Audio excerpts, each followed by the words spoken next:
বউ পিটাইলে কিন্তু আল্লাহ আপনারা পিটাবে। বউ পিটানোর জিনিস নয়, বউ মায়ার জিনিস, মহাব্বতের জিনিস। কিন্তু আপনি মনে করেন ইতির পিটাইলে ফজর হবো না, আজীব ব্যাপার। আচ্ছা এবার উনো জিবে হতা হয়তো আল্লাহ তার ফুটফুটে মাইয়ে দিই। যে বলে বউ না মারলে হয় না, আল্লাহ তাকে একটা ফুটফুট একটা কন্যা সন্তান দিয়েছে। দিনে দিনে আস্তে আস্তে বড় হচ্ছে, স্কুল থেকে কলেজে, কলেজ থেকে আস্তে আস্তে বিয়ের প্রস্তাব আসা শুরু করলো। এবার সেই কলিজার টুকরা মেয়েকে বুকের মধ্যে পাথর চেপে বাবা এখন বিয়ে দিবে।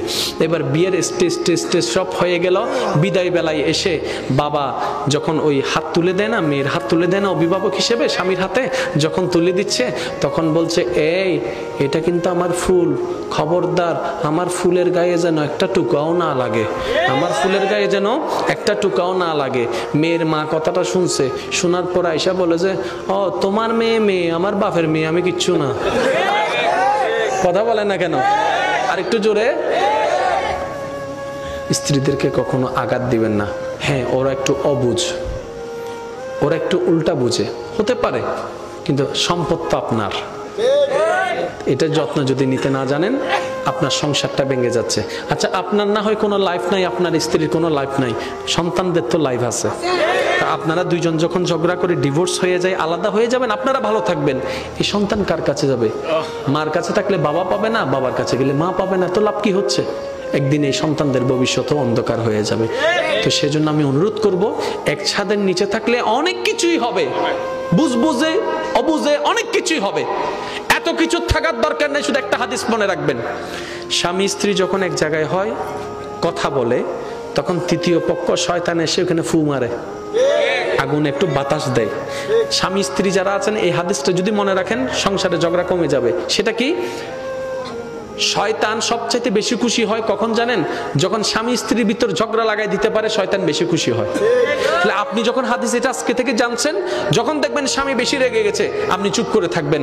রাগ আসলেও রাগ দেখাবেন না, তখন বলবেন যে শয়তানের রাগ তুলছে কিন্তু আমি দেখাবো না। স্বামীও এই কথা মনে রাখবেন, যখন বেশি রাগ আসবে, বউকে বকা দেওয়ার ইচ্ছা করবে, আপনি দিবেন না, কারণ রাগটা আপনার নয়, শয়তানে আনাচ্ছে। তো শয়তানের জিনিস আপনি নিবেন কেন? 2 মিনিট চুপ থাকেন, দেখবেন রাগ এমনিতেই চলে যাবে, সংসার শান্তির হয়ে যাবে। সুবহানাল্লাহ। আর একটু জোরে বলেন না সুবহানাল্লাহ। এবার আপনারা বাস্তব প্রমাণ দেখলে বুঝবেন। আদালতের ডিভোর্স আছে না, হম না বেশি?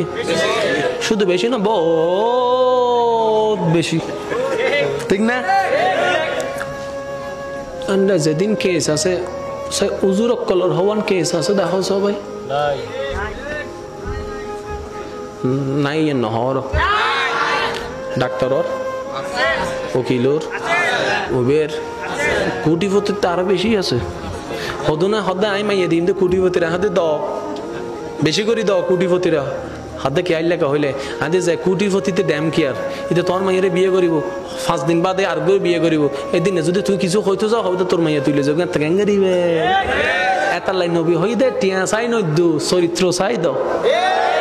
আর তুই নু বুঝি আর বুঝি দি হন্ডাতন বেশি বেশি আইব।